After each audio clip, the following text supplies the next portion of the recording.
जोडो में फास Maryam foundation higher secondary school Jhuddo में अॼु हिकु पुरवकार तक़रीब मुनक़द कई हुई, जंहिंमें उस्तादनि ऐं शागिर्दनि फ़लस्तीन जे मज़लूम मुस्लमाननि सां भरपूर यकजाती जो इज़हार कयो। तक़रीब जी शुरूआत तिलावत कलाम पाक सां थी गुज़री, जंहिं बैदि शागिर्दनि पारां फ़लस्तीन जे हक़ में शाइरियूं, जज़्बाती तक़रीरूं, मिली नग़मा पेश कया। तक़रीब दौरान ॻाल्हाईंदे प्रिंसिपल मिस मुक़द्दस लियाक़त आरई चयो, असांजियूं दिलूं फ़लस्तीन जे मुस्लमान भाइरनि सां गॾु धड़कनि थियूं। उन्हनि ते ज़ुल्म जी हर सूरत जी मज़मत कयूं था ऐं संदनि क़ुर्बानियुनि खे सलाम पेश कयूं था। हुन वधीक चयो त मुस्लमान हिकु जिस्म वांगुरु आहिनि, जिते हिकु हिसे खे तकलीफ़ पहुचंदी आहे त सॼो जिस्म दर्द महसूसु कंदो आहे।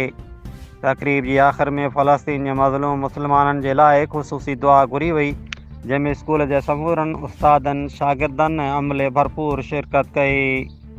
फास Maryam foundation higher secondary school Jhuddo जी इंतिज़ामिया तरफ़ां अहिड़नि प्रोग्रामनि खे जारी रखण ऐं इंसानी हक़नि जे हक़ में आवाज़ उथारण जो अज़म जो पिणु इज़हार कयो वियो।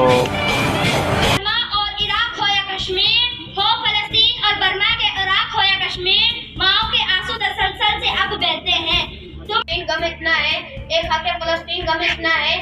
I belong to class 7A। आज मुझे जिस मौजू पर बात करने का मौका मिला है वो है फ़लस्तीन।